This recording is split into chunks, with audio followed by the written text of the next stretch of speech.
Hello, hello, everybody, and welcome to my page. My name is Meliss.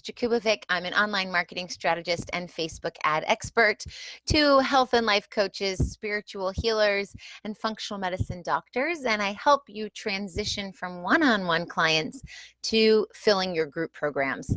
And today I want to talk to you about the Super Bowl, believe it or not. Hey, thanks for being on. Say hello. Come on in and say hi. Hi, Lisa. Nice to see you. So yesterday I watched the Super Bowl, even though I'm not a fan of football. And I really enjoyed watching the commercial breaks because as a marketer, of course, that's where my interest is. Hey guys, hello, hello, pop in and say hi, don't be shy. So yeah, my interest was in the commercials. I was looking to see who really drew me in, what pulled me in, or what didn't pull me in, what was a big turn off and why. Hey, Marion, nice to see you. Hi, Bradley, thanks for being here. And so I found it was really interesting to see which companies really positioned themselves in a way that made a lot of sense to me. Now, for some of these ads, I was not the target market. So for example, we could talk about the Pringles ad. I am not the target market for Pringles. I don't eat Pringles. I don't like them for many reasons. And I thought their ad was horrible and annoying. And it had little Pringles men walking around like robots, and it irritated me. So I don't really want to speak on that one because I'm not the target market, so I don't know. But two ads really did a good job with their marketing. They really had their marketing on right. And the first one is the Snickers ad. In this commercial, a bunch of people are walking towards this giant hole where Snickers get thrown into, or maybe it's people that don't really think of others get thrown into, but they call it the Snickers hole. And all these people are marching from all different directions, all different walks of life, and they're talking about all of the significant issues that are going on in our society right now. Hey, Dana, thanks for being on. And they're talking about issues of things that certain types of people are bothered by in our society. Hi, Nimrod, thanks for being here. And they're saying, well, maybe Snickers can help. Maybe all we need is a Snickers. We can change the world if everyone just had a Snickers.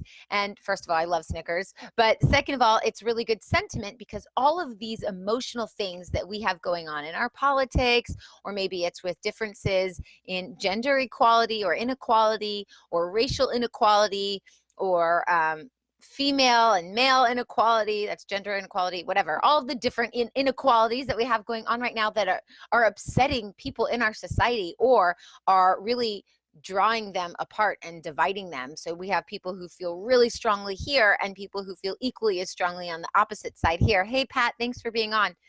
And this commercial hit on all of those emotional topics. And then it turned it into being something very lighthearted. It wasn't like vote for this political candidate or be the change in the world. It wasn't as deep as that. It was more just like, hey, what if we eat a Snickers?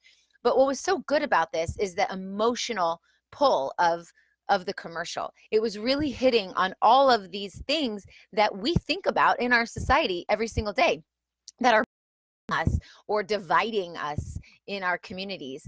And so I think Snickers did a really good job really pulling the emotion, but also being very timely. And in good advertising, you definitely want to draw in on the emotion, but being timely is a really good strategy. So for example, this live that I'm doing right now is about the Super Bowl. It's very timely because we just had the Super Bowl. Or if you think of anything that happens in our politics or printed on the front page of the newspaper, that would be a good time to springboard into your marketing off of that. It's timely. Of course, you want to be sensitive. For example, when Kobe Bryant was at this terrible accident in a helicopter and all the other people, it's very sad and it's very emotional. And I would say that wouldn't be a good time to start running ads about like having your best memories or anything like that. So you want to be very careful with what you are timely about, but being timely in your ads are important and also drawing in on that emotion. Now I want to talk a little bit more about emotion because most of your prospects are going to be purchasing your programs or your offers or whatever it is based on emotion. Basically, they are running away from pain or they're running towards pleasure. Those are the two things that are going to pull someone in. It's not based on logic. People do not buy on logic. The logic, that part of the brain that operates logic, that comes in after they've decided to buy. So you decide to buy because it feels good. It feels like, oh, I want that. That's pleasurable. Or, oh, I want that. It moves me away from this pain. For example, I help coaches fill their group programs when they can't fill their group programs. They keep launching and nobody's coming into their group programs. So the pain that they feel is, why can't I launch? Why can't I fill my programs? My pain is my programs aren't being filled. So I come in offering a solution that removes that pain. So we either go towards pain, going towards pleasure, or away from pain when we decide to buy. We decide because it feels right. But then we use the logical part of our brain to justify that decision. So if you want to be really strong in your marketing, you want to make sure that you're pulling on those heartstrings. You're making people feel something. And the commercial that did the best of the whole Super Bowl with this is Google. Google did the best on this. Let me see what comment just came up. Hey, Marge, thanks for being on. Hello. Hey, Alicia, nice to see you. So Google's was about, I think, like their memory feature where you could tell it, oh, remind me this, whatever. And instead of having someone at a computer, like working away at their day, oh, remind me, even I set reminders on my phone. I'm like, remind me at 2:40 to take out the trash or whatever, or pick up the kids or make a phone call or whatever. Google was advertising their reminder feature. Instead of being boring like that, they went straight for the emotion. And they had this older man who was missing his deceased wife. And they were talking about all of the times they shared together. And they showed pictures of them on their first date. Oh, I'm getting chills just thinking about it. They showed black and white photos. He told stories of when they laughed together and moments of when they cried. And the whole commercial was a series of these images with the man's voice as a voiceover, an older man just telling the story. And you could really feel in his emotion and in the tone of his voice how deeply he loved his wife and how much he missed his wife.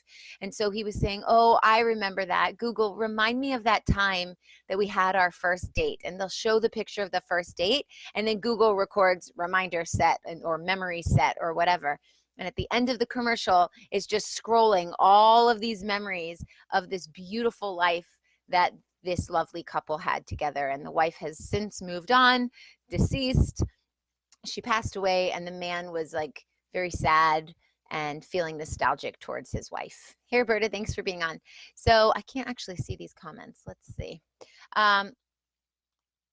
Something with the app, I can't see the comments, so I'll come back and comment.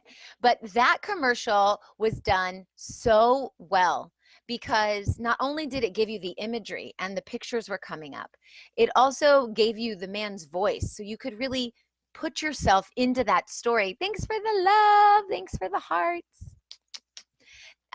You could put yourself in the story. You could feel the pain and the anguish that this man felt and how much he was longing for his wife. And you could feel how much love he had for his wife. You could feel just the whole picture of their life together and the emotion. And people are posting on Twitter today, oh, thanks Google for making me cry in your commercial. Now, Google obviously is software, technology, search engine. They could have been very boring. They could have said, I'm at work and I'm busy, typing on my laptop. I need to remind myself to have a lunch date. Hey, Shannon, thanks for being here. But instead, they went a whole different direction. If you notice, that commercial isn't really about Google technology, anything like that, Google software. It's about how it makes you feel and what it can do to someone who is having these emotions. Believe me, everyone is going to be thinking about Google today, or researching this commercial, or thinking about Google products next time they go into the store and there's a choice between Google and something else, because they did this right. They really pulled on the emotions. Now, I want you to think about this in your business. How can you pull on emotions? And I'm not saying be salesy and be sleazy. As you can see, Snickers and Google didn't do that. But what I am saying is be thoughtful in your marketing and think about what does your ideal target market need to hear right now in order for you to solve the problem that they have that either moves them towards pleasure or away from pain. And if you can be creative, think a little bit outside of the box on how you can pull them in through the use of emotion, then you will be selling your programs like hotcakes, because emotion is what sells and logic is what justifies. And if you're just saying, oh, I have this program, like a robot, I have this program, it does this, want to buy it? No one's going to buy your stuff. But if you can think about, you have a pain, I have a solution, how can I get you to feel that my program, my solution is going to move you towards pleasure and get you out of this pain? So I want you to think about that in your own marketing, and I hope this helps. Hope you enjoyed the Super Bowl and the commercials and halftime show and all of that. And I really want you to take this lesson in the next post that you write or the emails that you write or even the next sales call that you get on, because emotion is what sells and logic is what justifies it. Okay, I'll talk to you soon. Bye.